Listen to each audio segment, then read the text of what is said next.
నిన్న హైకోర్టులో మరి ఎన్నో వాయిదాల తర్వాత నిన్న మళ్ళీ విచారణకు వచ్చింది. నేను జగన్మోహన్ రెడ్డి గారి అక్రమ ఆర్జన అంటే ప్రభుత్వాన్ని అడ్డం పెట్టుకుని అక్రమ ఆర్జన మీద పబ్లిక్ ఇంట్రెస్ట్ లిటిగేషన్ వేయటం జరిగింది. దానికి ఎడుగూరు సందింటి జగన్మోహన్ రెడ్డి గారు ఇదంతా పర్సనల్ ఇంట్రెస్ట్ లిటిగేషను, అసలు వీడికి వేసే అర్హత లేదు, అసలు వాడి మీద ఎన్ని కేసులు ఉన్నాయో తెలుసా సార్, ఆ కేసుల గురించి చెప్పలేదు సార్ అని చెప్పి అతను చెప్పడం జరిగింది. మేము కౌంటర్ ఇచ్చాం. నేను వేసిన ఈ కేసుకి నా మీద ఉన్న ఏ కేసుకి సంబంధం లేదు. సో కాబట్టి ఈ కేసుకి ఏదైనా సంబంధం ఉంటే నేను తప్పనిసరిగా తెలియజేసి ఉండేవాడిని.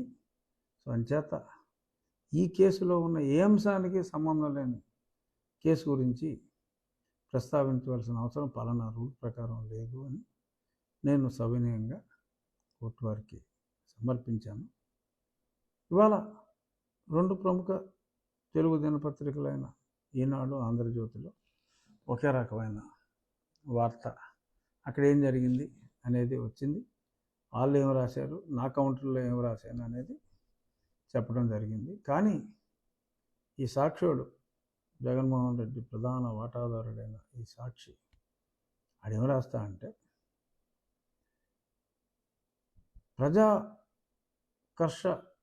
ప్రజాకర్షణ పథకాలు అంటే ప్రజలకు జగన్మోహన్ రెడ్డి గారు చేస్తున్న ఈ స్కీముల వలన ఎంతోమంది లబ్ధి పొందుతున్నారు అని నేను ఆ స్కీముల మీద కేసు వేసినట్టుగా నన్ను ఒక ప్రజాద్రోహిగా చిత్రీకరించడానికి, ప్రజా సంక్షేమం కోసం చేస్తున్న జగన్మోహన్ రెడ్డి గారు చేస్తున్న స్కీముల్ని నేను ఆపివేయడానికి ప్రయత్నించినట్టుగా మరి ఈయన కేసు వేశాడు.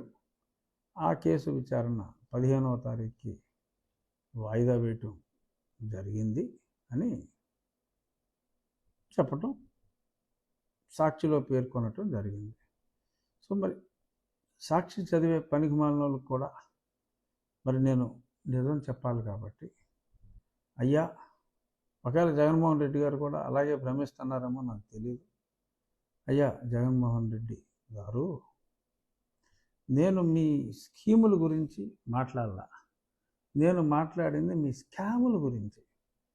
స్కీముల పేరుతో మీరు చేస్తున్న స్కాముల గురించి నేను మాట్లాడటం, దానివలన మీకు ఎంత లబ్ధి చేకూరింది అనేది గణాంకాలతో సహా వివరించి, నేను చెప్పింది యాజ్ ఇట్ ఈస్గా నమ్మే అక్కర్లేదు మా ప్రభు, ఎంక్వైరీ చేయించండి అని చెప్పి నేను కోర్టు వారిని ప్రార్థించడం జరిగింది.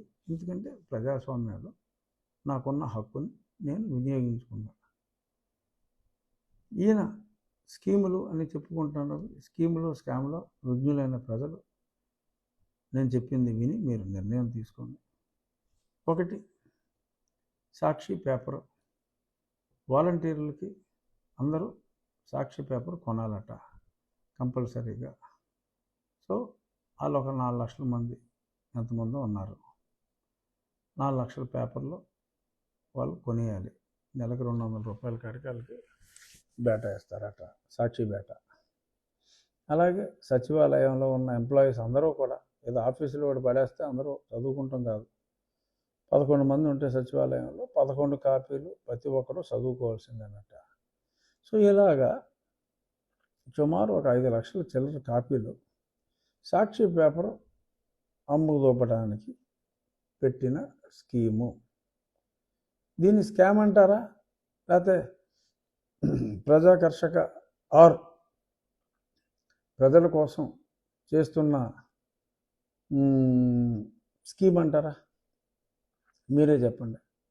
మరి రోజుకి ఒక 6 లక్షల కాపీలు ఇలా అమ్మేసుకుంటే మరి దానివల్ల అతనికి ఎంత లబ్ధి? అలాగే సాక్షి పేపర్లో మరి కొన్ని 100 కోట్ల అడ్వర్టైజ్మెంట్లు అతను వేసుకోవటం జరిగింది. అతనేం పిచ్చోడు లాగా మాట్లాడతలే, నాకు సాక్షి పేపర్కి సంబంధం లేదు, నాకు పేపర్లు లేవు, నాకు టీవీలు లేవు, అంటున్నా అంటే తెలివి తక్కువగా అంటున్నా. Is not a mad man in that sense. అతను ముఖ్యమంత్రిగా ఉండి అతని పేపర్కి అతను అనేక అడ్వర్టైజ్మెంట్లు ఇచ్చుకుంటే అది కరెక్ట్ కాదు కనుక, అది నేరం అవుతుంది కనుక సాక్షిలో నాకు వాటా లేదో అని చెప్పి 1-10 సార్లు చెప్తున్నాడు తప్ప, అదంతా రూట్ అంతా కూడా నేను కోర్టు వారికి సమర్పించాను. అక్కడ కాదనడానికి ఏమీ లేదు, అడ్డంగా దొరికేస్తాడు. ఎలాగ అతను సాక్షి పేపర్లో భాగస్వామో నేను అందులో క్లియర్గా వివరించా. రీసెంట్గా మా తమ్ముడు ఆనం వెంకటరమణారెడ్డి కూడా దాన్ని చాలా ఎలాబొరేట్గా తన గంభీరమైన కంఠస్వరంతో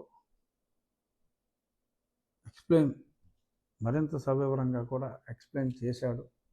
సో కాబట్టి అయాచిత లబ్ధి ఆ సాక్షి పేపర్ అమ్ముకోవటం ద్వారా, ఆ సాక్షి పేపర్కి అడ్వర్టైజ్మెంట్లు ఇచ్చిన ద్వారా ఎంత పొందాడు అనేది అది ముఖ్యమంత్రిగా చేయటానికి రూల్స్కి విరుద్ధం అని చెప్పి దానికి ఉన్న చట్టాలని అన్నిటినీ నేను వివరించడం జరిగింది.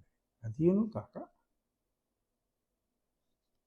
భారతీ సిమెంట్ ఒరిజినల్గా రఘురామ సిమెంట్, ఇది పేరు మార్చుకున్నాడు, భార్య పేరు పెట్టుకున్నాడు, ఓకే.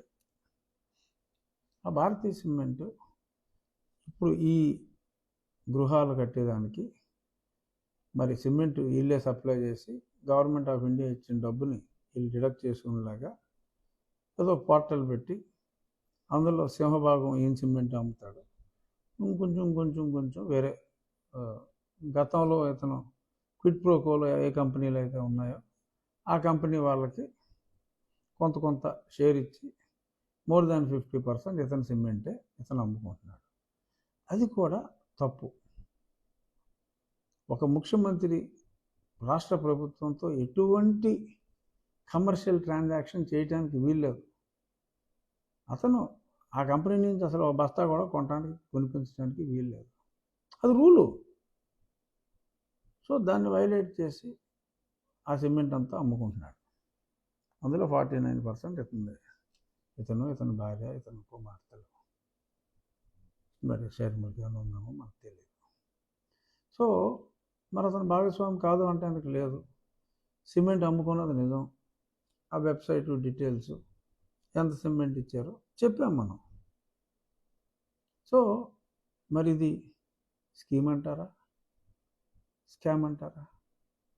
అలాగే లిక్కరు, మరి లిక్కర్లో ఎవరెవరికి ఇచ్చారు, గతంలో ఉన్న లైసెన్స్ని ఎవరు తీసుకున్నారు, వాళ్ళకి వీళ్ళకి ఉన్న సంబంధం ఏంటి, ఇటువంటివన్నీ కూడా సవివరంగా ఈ లిక్కర్లో పెద్ద స్కామ్ ఉంది. అలాగే శాండ్లో ఎవరికి టర్న్ కీలో ఎవరికి ఇచ్చారు, అసలు ఆ ఇచ్చిన వ్యక్తి, ఆన్ పేపర్ చూపెట్టిన వ్యక్తి అసలు ఏమన్నా చేశాడా, కొన్ని వేబిల్స్ కాల్ చేయటాలు, ఇటువంటి వివరాలు అన్నిటితోటి మరి ఇవాళ నిన్న నారా లోకేష్ గారు కూడా ఆయన శంఖారామంలో శాండ్లో ఎంత సొమ్ము కొట్టేశారన్నది కూడా చెప్పారు. అందరికీ తెలుసు, జగమెరిగిన సత్యం, ఇసుకలో ఎంత సొమ్ము చేతులు మారిందన్నది తెలుసు.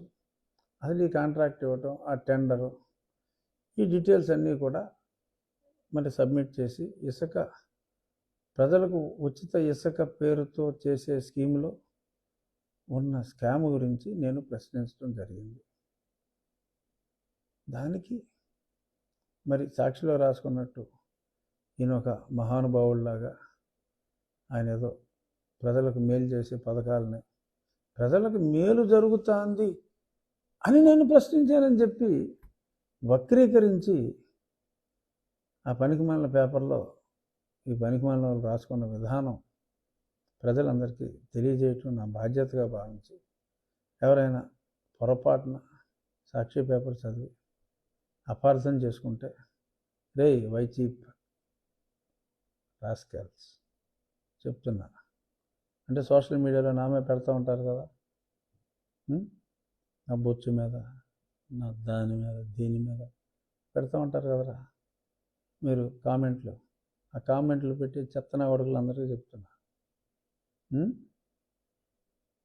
రేపు ప్రొసీడింగ్స్ ఫాలో అవ్వండి. నేను దేన్ని ప్రశ్నించానో తెలుసుకోండి. వేసిన కన్నాలని కన్నాలు వేశారని చెప్తున్నా. అంతే తప్ప దాన్ని మీరు వక్రీకరించి రాసేసుకుని మీరేదో త్యాగమూర్తులు, మీ త్యాగానికి నేను అడ్డు వస్తున్నానని చెప్పి వ్యక్తిగత ద్వేషంతో ఇలా మాట్లాడుకుంటున్నారు. అవి ఏమి చల్లవన్నదే నా భావన. చూద్దాం 15వ తారీఖు ఈ వాదనలు మీరు వినిపించండి, మా వాదనలు నేను వినిపిస్తా, మీ ఏడుపులు మీరు ఏడవండి. ప్రజల బాధల్ని మేము వివరిస్తాం. బియాండ్ దిస్ ఇంకా నేను కోర్టులో ఉంది కనుక ఇంతకు మించి మాట్లాడటం భావ్యం కాదు కనుక, సో ప్రస్తుతానికి మీరు ఇచ్చిన దానికి నా రిటార్డ్ చెప్తున్నా.